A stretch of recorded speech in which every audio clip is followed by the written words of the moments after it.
चलो आ जाओ जरा, स्टार्ट करते हैं। अच्छा, इसमें बेटा मैंने आप लोगों को सर्टोली सेल के बारे में बता दिया, स्पर्मेटोजोआ, ठीक है बेसिक यहाँ पर। अच्छा, माइक म्यूट कर लो प्लीज बेटा सभी बच्चे।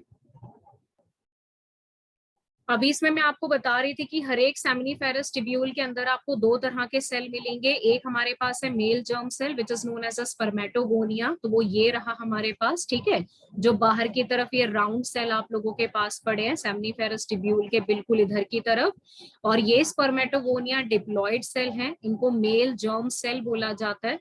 Now they will undergo a division. That division is called the meiosis division. तो मियोसिस जो है बेटा वो रिडक्शनल डिवीजन है जिसमें नंबर ऑफ क्रोमोसोम हाफ हो जाएगा। तो ultimately it result into the formation of the spermatozoa, जो आपको सेमिनिफेरस टिब्यूल के बिल्कुल सेंटर में मिलेंगे। Spermatozoa also known as the sperm. और ये जितने भी स्पर्म है सारे कैसी नेचर के हैं? हैप्लॉइड, क्योंकि बेटा बने को किस डिवीजन से हैं? मियोसिस से। तो male germ cell undergo the meiotic division and it leads to the sperm formation. Point is clear?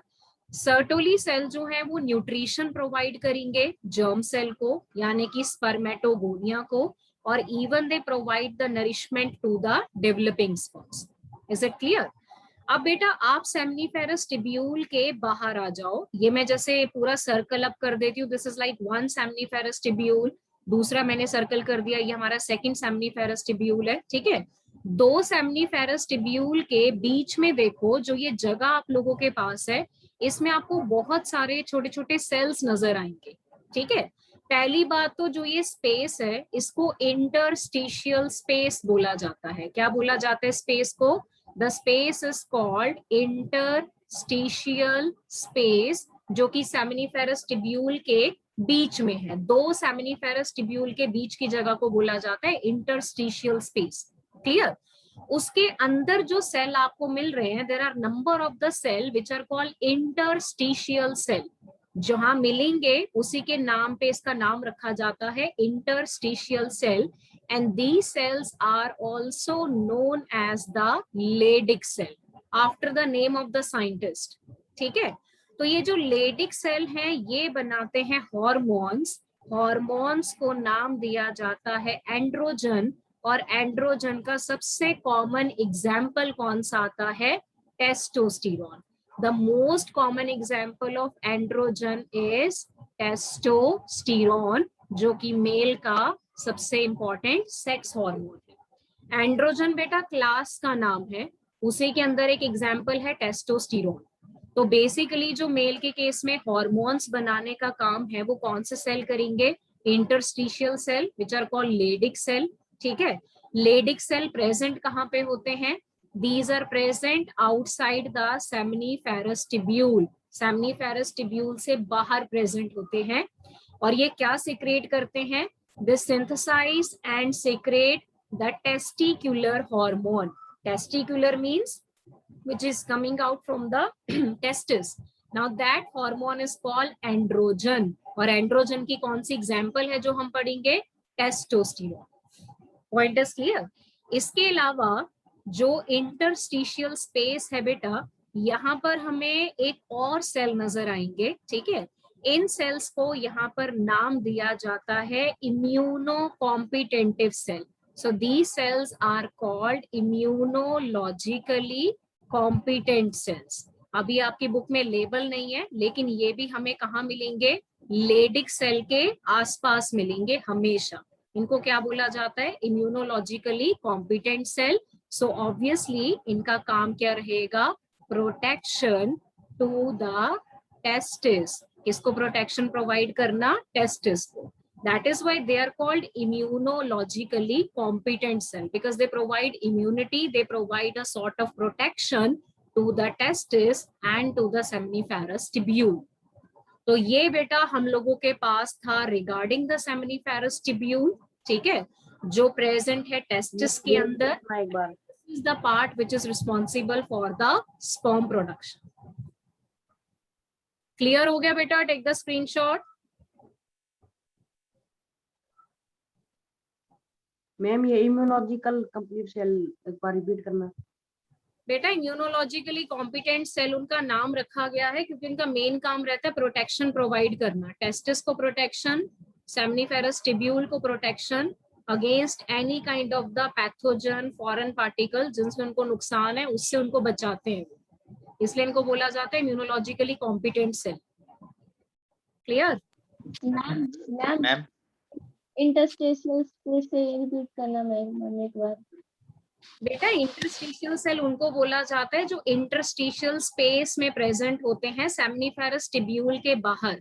मैं आपको फिर से रिपीट कर रही हूँ, आप ध्यान से क्यों नहीं सुन रहे हो।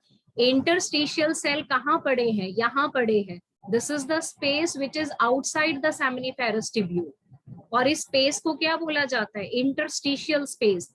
तो इनमें जो सेल है वो इंटरस्टिशियल सेल है जिनका दूसरा नाम लेडिक सेल है और जिनका मेन काम है एंड्रोजन सिक्रेट करना। एंड्रोजन हार्मोन की टाइप है बेटा, it is a type of hormone androgen जो मेल में सिक्रेट होता है, जिसकी कॉमन एग्जांपल है टेस्टोस्टेरोन। ठीक है बेटा, डायग्राम में अभी नहीं करके दिखा सकती आपको, डायग्राम में तब करूंगी जब गैमेटोजेनेसिस का प्रोसेस आएगा, at that time I will again draw the diagram. ये आपने भी नहीं बनाना है डायग्राम, डायग्राम आप वो बनाना जो मैं बनाने को बोलूंगी आपको, ठीक है मैम? एक बार जरा मेल के रिप्रोडक्टिव सिस्टम में वापस आ जाओ जरा।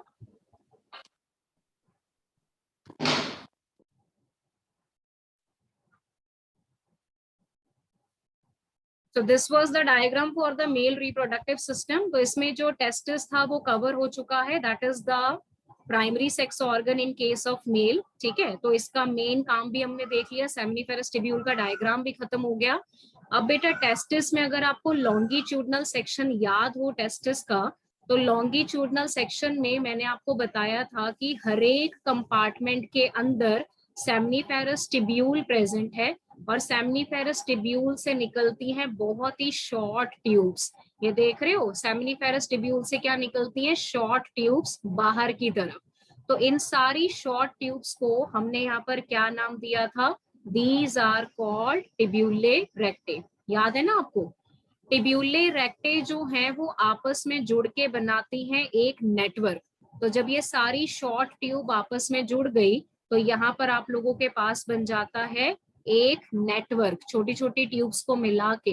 This network is known as the rete testis. Clear? Network से निकलती हैं फिर से बहुत शॉर्ट ट्यूब्स ऊपर की तरफ जिनका नंबर है 10 से 12।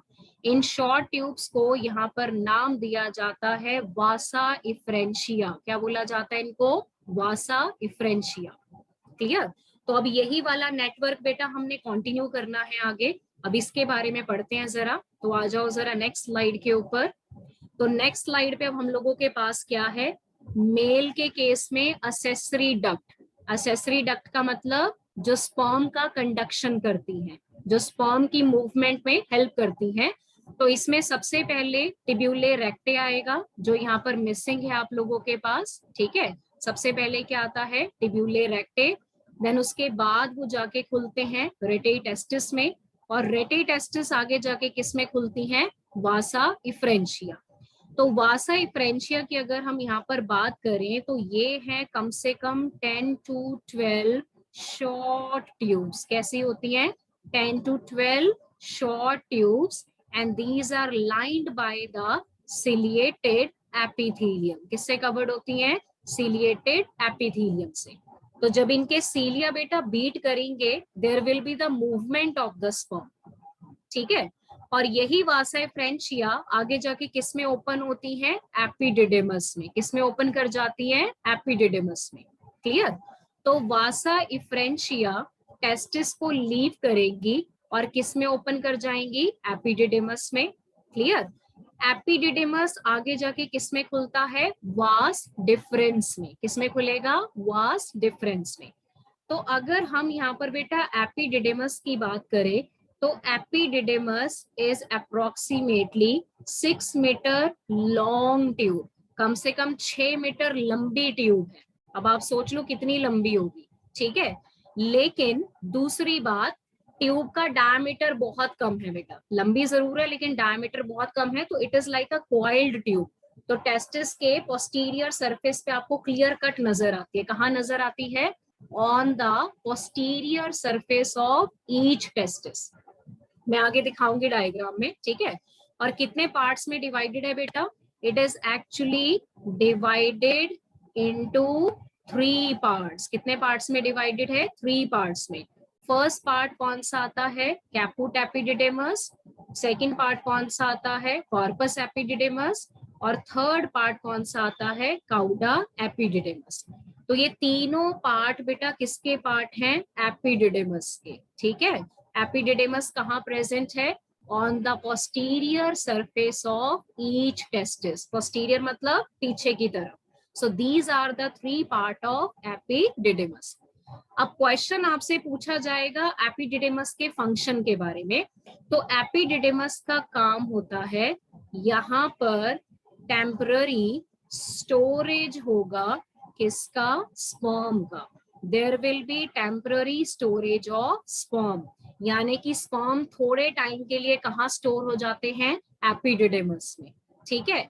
क्यों स्टोर होते हैं?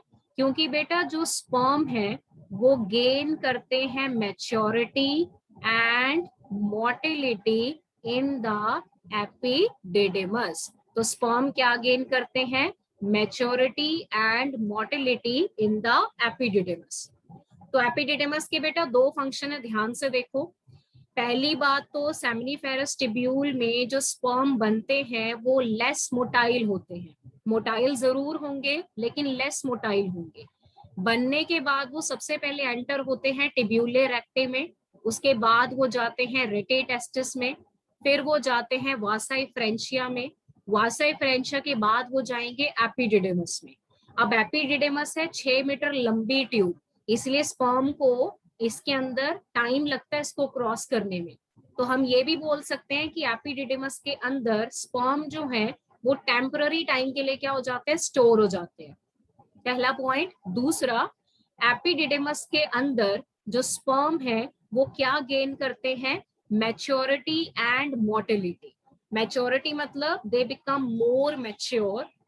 मोटिलिटी का मतलब होता है कि स्पर्म्स बिकम मोर मोटाइल, क्योंकि जब वो बन के निकलते हैं वो लेस मोटाइल होते हैं, एपिडिडिमस में जाके दे बिकम मोर मोटाइल। तो इसके ऊपर पूछा जाता है नीट में सीधा क्वेश्चन कि कौन सा पार्ट है मेल रिप्रोडक्टिव सिस्टम का जहां पर स्पर्म गेन करते हैं maturity and motility, then you should remember this part is known as the epididymis. कितना पॉइंट क्लियर हो गया बेटा सब बच्चों को? ठीक है। अब उसके बाद आ जाओ नेक्स्ट के ऊपर। एपिडिडेमस आगे जाके किस में खुलता है? वास डिफरेंस में खुलेगा। मैंने आपको बताया था एपिडिडेमस किस में खुलता है? वास डिफरेंस में। Vas deferens is commonly known as the sperm duct. क्या बोला जाता है इसको? स्पर्म डक्ट, क्योंकि बेटा ये किसको कैरी करती है? इट कैरी द स्पर्म, ठीक है। अब वास डिफरेंस जाती है ऊपर की तरफ, ऊपर की तरफ ही जाएगी ना, क्योंकि वास डिफरेंस को मेल के एब्डोमेन में एंटर करना है ताकि वो आगे जाके यूरिथ्रा के साथ ज्वाइन कर सके। तो वास डिफरेंस असेंड कर जाती है एब्डोमेन में ऊपर की तरफ and it loop over the bladder. Loop का मतलब होता है इस फैशन में, ठीक है। ये देखो यहां से नीचे आई और यूरिनरी ब्लैडर के ऊपर ऐसे एंटर होगी, it is form a loop. Clear? अब यहाँ पर ध्यान से देखो, मेल का बेटा रिप्रोडक्टिव ग्लैंड प्रेजेंट है, that is called the seminal vesicle. Paired gland है, ध्यान से देखो, ठीक है। सेमिनल वेसिकल की जो ये डक्ट है इसको हम लेबल करते हैं duct of seminal vesicle. This is the one thing, clear. ऊपर की तरफ देखो, ये क्या है हमारे पास? This is the sperm duct. दोनों तरफ स्पर्म डक्ट है ना बेटा, दोनों तरफ सेमिनल वेसिकल भी है, ठीक है। और सेमिनल वेसिकल की डक्ट भी है, so this is the duct of seminal vesicle. अब जो वास डिफरेंस है यानी कि जो स्पर्म डक्ट है वो आगे जाके थोड़ी सी स्वोलन हो जाती है। देखो ये स्वोलन पार्ट नजर आ रहा है आपको? This swollen portion is known as the एंक्यूलम। लेटर यू विल सी कि धीरे धीरे बेटा जो स्पर्म डक्ट है वो आगे जाके देखो किसके साथ मर्ज कर गई?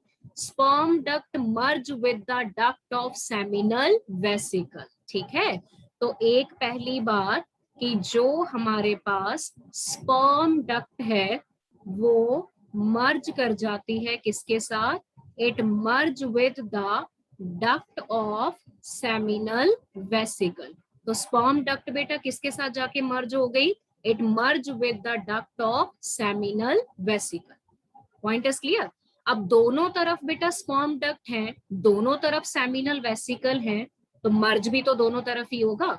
तो जब स्पर्म डक्ट सेमिनल वेसिकल की डक्ट से मर्ज करेगी तो एक बेटा कॉमन डक्ट बनती है, कॉमन एंड शॉर्ट डक्ट। एक कॉमन बनेगी और छोटी सी डक्ट बनेगी।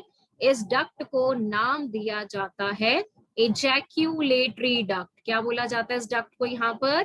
Ejaculatory duct. डायग्राम में ध्यान से देखो, this is not given in your NCERT बेटा। ये एडिशनल डायग्राम मैंने यहाँ पे लगाया है ताकि आपको ये पता लग जाए कि इजैक्यूलेटरी डक्ट बनती कैसे है, क्योंकि इसके ऊपर डायरेक्ट क्वेश्चन आता है नीट के पेपर में। हो सकता है संडे एग्जाम में भी आपसे क्वेश्चन पूछ लिया जाए कि इजैक्यूलेटरी डक्ट कैसे बनती है। तो ऑलवेज रिमेंबर, जब स्पर्म डक्ट सेमिनल वेसिकल की डक्ट के साथ जुड़ेगी तो एक कॉमन शॉर्ट डक्ट बनेगी जिसको नाम दिया जाता है इजैक्यूलेटरी डक्ट। तो एक इजैक्यूलेटरी डक्ट ये है और एक ये है, और फाइनली इजैक्यूलेटरी डक्ट आगे जाके किसमें ओपन होती है? It opens into the urethra. किसमें ओपन होगी? यूरेथ्रा में। तो ऑब्वियसली इजैक्यूलेटरी डक्ट में बेटा क्या प्रेजेंट होंगे? स्पर्म प्रेजेंट होंगे, और वही स्पर्म वो आगे जाके किसको ट्रांसपोर्ट कर देगा? यूरेथ्रा को। पॉइंट समझ में आ गया? This is how the sperm which are formed in the seminiferous tubule finally enters into the urethra. तो सब बच्चे एक बार नेटवर्क मेरे साथ रिवाइज करेंगे। सेमिनिफेरस टिब्यूल में जब स्पर्म बन गए तो उसके बाद स्पर्म निकल जाते हैं, तो सबसे पहले जाएंगे टिब्यूले रेक्टे, उसके बाद rete testis, then vasa efferentia, then epididymis. Epididymis में वो टेम्पररी टाइम के लिए स्टोर हो गए, वहां पर उन्होंने मैच्योरिटी एंड मोटिलिटी गेन करी, so they become more motile. Motile का मतलब होता है फास्ट फास्ट चलने लग जाते हैं, दौड़ने लग जाते हैं, स्पीड बढ़ जाती है, दे बिकम मोर मोटाइल। ठीक है, तो एपिडिडमस के बाद वो किस में चले जाएंगे? वास डिफरेंस में चले गए। वास डिफरेंस में, वास डिफरेंस आगे जाके किससे जुड़ गई? वास डिफरेंस आगे जाके जुड़ गई डक्ट ऑफ सेमिनल वेसिकल से। तो उसने जुड़ के क्या बना दी? Short ejaculatory duct. तो इजैक्यूलेटरी डक्ट में चले गए स्पर्म, और फाइनली वो डक्ट किस में जाके खुली? यूरेथ्रा में। This is how the sperm finally enters into the last terminal part which is known as urethra. हाँ जी बेटा, स्लाइड क्लियर है सभी बच्चों को? थम्स अप डाल दो स्क्रीन के ऊपर and take the screenshot. Ma'am ये स्पर्म डक्ट और एम्प्यूला का कंफ्यूजन हो रही है मैम, इसमें क्या फर्क है? बेटा इसमें कंफ्यूजन वाली कोई बात नहीं है। स्पर्म डक्ट जब एंटर करती है ब्लैडर की तरफ, यानी कि जब उसने मर्ज करना है सेमिनल वेसिकल के साथ, तो उसका जो टर्मिनल पार्ट होता है आपके स्पर्म डक्ट का, जो लास्ट टर्मिनल पार्ट है ये वाला, जहां पर वो सेमिनल वेसिकल के साथ मर्ज कर रही है, वहां पर it become little broad. This broad portion of the sperm duct is known as ampulla. है ये sperm duct ही, लेकिन sperm duct का जो लास्ट पार्ट है वो थोड़ा सा ब्रॉड है, चौड़ा है, उसको एम्प्यूला बोला जाता है, जो अल्टीमेटली किसके साथ मर्ज कर गया? डक्ट ऑफ सेमिनल वेसिकल के साथ। ठीक है? हाँ जी, ऑल क्लियर बेटा? ठीक है, तो थ्योरी पे भी आ जाओ। थ्योरी आपकी एनसीईआरटी में गिवन है, मैं एक बार सब रिपीट करवा देती हूँ आपको, क्योंकि साथ साथ में हमें एनसीईआरटी भी कवर करनी है और आप लोग भी पढ़ोगे इसको। अब आप देखो कि जो वास डिफरेंस है वो एंटर कर गया एब्डोमेन में, and it loop over the urinary bladder, दोनों तरफ से यूरिनरी ब्लैडर के ऊपर आ जाता है। Then it receive a duct from the seminal vesicle. कहाँ से डक्ट रिसीव करेगा? सेमिनल वेसिकल से, और आगे जाके ओपन करता है यूरिथ्रा में एज इजैक्यूलेटरी डक्ट। जब आपकी वास डिफरेंस सेमिनल वेसिकल की डक्ट के साथ जुड़ गई तो उसने इजैक्यूलेटरी डक्ट बना दिया, और इजैक्यूलेटरी डक्ट किसमें खुल गया? यूरिथ्रा में।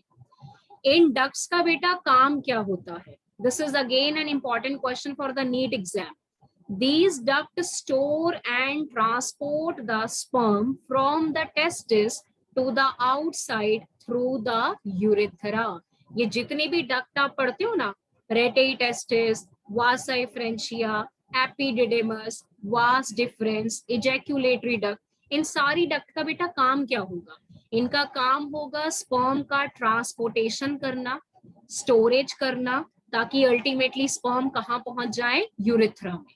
कहाँ चले जाते हैं? यूरेथ्रा में। पॉइंट समझ में आ गया बेटा? Take the screenshot. हाँ जी, ऑल क्लियर? थम्स अप डाल दो स्क्रीन के ऊपर अगर सभी बच्चों को ये वाली स्लाइड बिल्कुल क्लियर हो चुकी है अच्छे से। एंड आई डोंट थिंक इसमें कोई डाउट अब आप लोगों का बचा होगा। This is the most easiest explanation. इससे ज्यादा आपको डिटेल नहीं मिलने वाला कहीं पे। डन बेटा, तो ये हो गया हम लोगों का क्लियर यहाँ पर। अब मैं 2-3 क्वेश्चंस बता देती हूँ आप लोगों को, ठीक है, जो आप लोगों से शायद पूछे जा सकते हैं। एक आप लोगों से टर्म पूछी जा सकती है IGDS, ये एक्स्ट्रा है for your competitive exam. IGDS का फुल फॉर्म है intra testicular genital duct system. Intra testicular genital duct system मतलब बहुत सारी डक्ट हैं जो आपस में मिलती हैं और वो प्रेजेंट है टेस्टिस के अंदर। तो टेस्टिस के अंदर देखो क्या क्या प्रेजेंट है। टेस्टिस के अंदर ये देखो क्या लिखा है, वासा इफ्रेंशिया लीव द टेस्टिस, यानी कि जो चीज टेस्टिस से बाहर निकली वो वासा इफ्रेंशिया है। तो वासा इफ्रेंशिया तक टेस्टिस के अंदर होगा सारा कुछ। तो फर्स्ट पार्ट इसमें आता है टिब्यूले रेक्टे, सेकंड पार्ट इसमें आता है रेटेई टेस्टिस, क्लियर। थर्ड पार्ट इसमें आता है वासा इफ्रेंशिया। ये जो तीनों डक्ट हैं बेटा, ये तीनों टेस्टिस के अंदर है, जो स्पर्म के कंडक्शन में हेल्प करती है। किस में हेल्प करती है? स्पर्म के कंडक्शन में, मूवमेंट में। तो इनको बोला जाता है intra testicular genital duct system. Point is clear बेटा? ठीक है, तो एक ये डेफिनेशन आप लोग याद कर लो। एक और डेफिनेशन है जो समटाइम आप लोगों से पूछी जा सकती है, that is the castration. Castration का मतलब होता है रिमूवल ऑफ टेस्टिस। टेस्टिस को सर्जिकली रिमूव कर दो तो उसको कैस्ट्रेशन बोला जाता है, जिससे मेल क्या हो जाते हैं? ऑब्वियसली स्टेराइल हो जाते हैं, फर्टाइल तो नहीं रहेंगे ना। ठीक है, तो ये हो गया हमारा यहाँ पर स्लाइड कंप्लीट। अब बेटा लास्ट पार्ट पे चलते हैं। लास्ट पार्ट कौन सा है हमारे पास? Urethra, terminal part urethra. Screenshot है, स्क्रीनशॉट में भेज दूंगी बेटा, मैंने ले लिए, डोंट वरी, मत लो, स्क्रीनशॉट मैंने ले लिया, आप बस इस पे ध्यान दो। अब इसमें बेटा जो नेक्स्ट पार्ट हम लोगों के पास आता है, last terminal part which is known as the urethra. तो यूरेथ्रा के बारे में सबसे पहले ध्यान से देखो। ये सपोज करो यूरिनरी ब्लैडर है, ठीक है, इसको मैं लेबल कर देती हूँ। This part is the urinary bladder, जिसमें यूरिन जो है वो टेम्पररी टाइम के लिए हम स्टोर करते हैं। यूरिनरी ब्लैडर से जो ट्यूब निकलती है which is very long in case of male, इस ट्यूब को नाम दिया जाता है यूरेथ्रा। ठीक है, अब पहली बात बेटा, मेल के केस में urethra is approximately 20 centimetre in length. Approximately कितना होगा? 20 सेंटीमीटर। मैम आपकी वॉइस क्लियर नहीं आ रही। बेटा मेरी वॉइस क्लियर ही आएगी, मेरा वाईफाई कनेक्शन बिल्कुल ठीक है। हो सकता है आपकी तरफ जो नेट कनेक्शन उसमें कोई प्रॉब्लम हो, ठीक है। मेरा तो बैंडविड्थ पूरी आ रही है, कोई टेंशन नहीं है। सेकंड इसमें पॉइंट जो आता है वो ये है कि मेल के केस में जो यूरेथ्रा है वो दोनों चीजें कैरी करता है। Urethra carry the urine as well as the semen। ठीक है, सेमेन क्या होता है? सेमेन बेटा व्हाइट कलर का लिक्विड है जो मेल के पीनिस से निकलता है during the time of ejaculation. और सेमेन में लार्ज नंबर में क्या प्रेजेंट होते हैं? स्पर्म प्रेजेंट होते हैं। सेमेन बनता कैसे, आगे जाके पढ़ेंगे, ठीक है। थर्ड पॉइंट ये है कि मेल के केस में जो यूरेथ्रा है that is actually divided into total 3 parts. कितने पार्ट्स में डिवाइडेड है बेटा मेल में यूरिथ्रा? 3 पार्ट्स में। ठीक है, कौन कौन से पार्ट्स हैं? सबसे पहला पार्ट आता है prostatic urethra, this is the first part, prostatic urethra. Second part आता है membranous urethra, clear. Then third part आता है पेनाइल यूरिथ्रा। तो टोटल हम यूरिथ्रा को मेल में कितने पार्ट्स में डिवाइड कर देंगे बेटा? 3 पार्ट्स में, prostatic urethra, membranes urethra, penile urethra. ठीक है, अब इनको समझने की कोशिश करो डायग्राम के अकॉर्डिंग। देखो जरा डायग्राम में, यहाँ पर कहीं आपके पास ग्लैंड प्रेजेंट है, इन ग्लैंड्स को नाम दिया जाता है seminal vesicle. Seminal vesicle 1 pair, मतलब 2 इन नंबर। ठीक है, फिर इसके थोड़ा सा अगर हम बेटा नीचे की तरफ आ जाए, क्लियर, तो नीचे की तरफ यहाँ पर एक और ग्लैंड हमें नजर आता है जो बेसिकली सिंगल है, एक है, जस्ट 1। इसको नाम दिया जाता है प्रोस्टेट ग्लैंड। क्या बोला जाता है? Prostate gland, which is 1 in number. 1 in number का मतलब जो कि अनपेयर्ड है, क्लियर। देन उसके बाद हम लोगों के पास आता है नेक्स्ट एक और ग्लैंड जो बहुत ही छोटे हैं बेटा, कुछ इस तरीके के, ये देख रहे हो, ठीक है, जो मटर के दाने जैसे दिख रहे हैं आपको।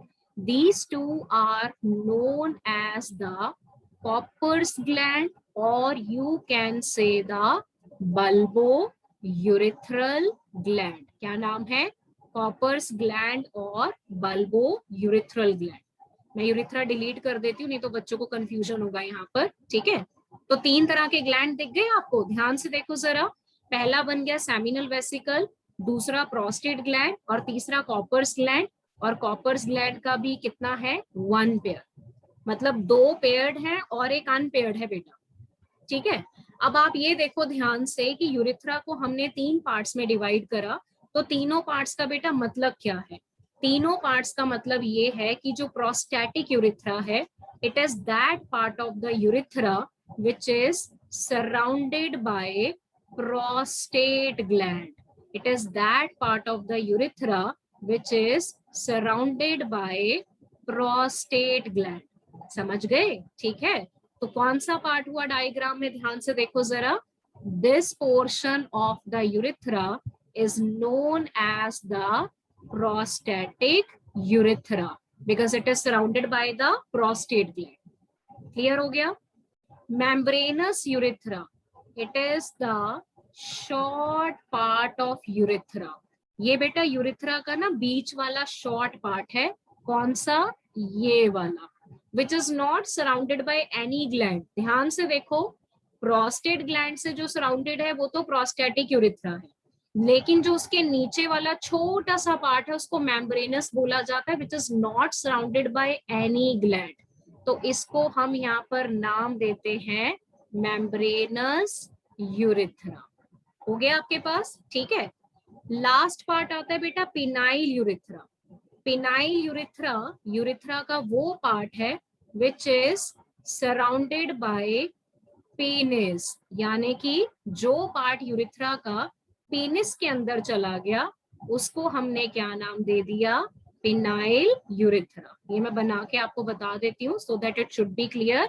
ये सपोज करो बेटा हमने बना दिया मेल का external genital organ which is known as the penis. So this is the male external genitalia penis और penis के अंदर present है urethra, तो इस part को हमने नाम दे दिया penile urethra because it is surrounded by the penis.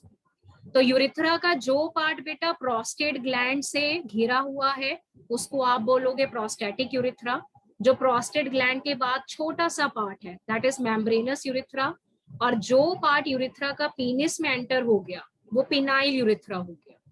ठीक है, और यूरिथ्रा की ओपनिंग को मेल के केस में नाम दिया जाता है यूरिनोजेनाइटल ओपनिंग। क्या बोला जाता है? यूरिनोजेनाइटल ओपनिंग, या फिर इसको आप बोल सकते हो यूरिथ्रल मीटर्स।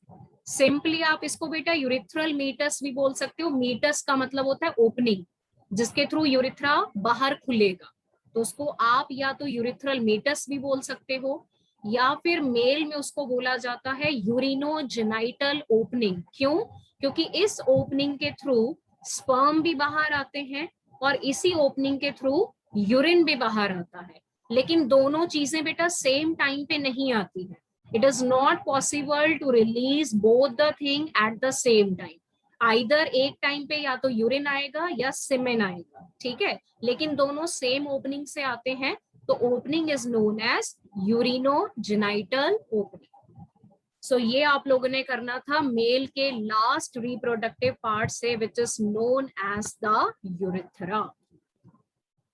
हाँ जी बेटा, पॉइंट क्लियर हो गया? ठीक है, यस स्क्रीनशॉट मैंने ले लिया है, मैं आपको सेंड कर दूंगी। Okay done. बेटा यूरिथ्रल मीटस अभी तो बताया मैंने। यूरिथ्रल मीटस का मतलब होता है यूरिथ्रा की ओपनिंग, जिसके थ्रू यूरिन और सीमेन पास आउट होगा बॉडी से।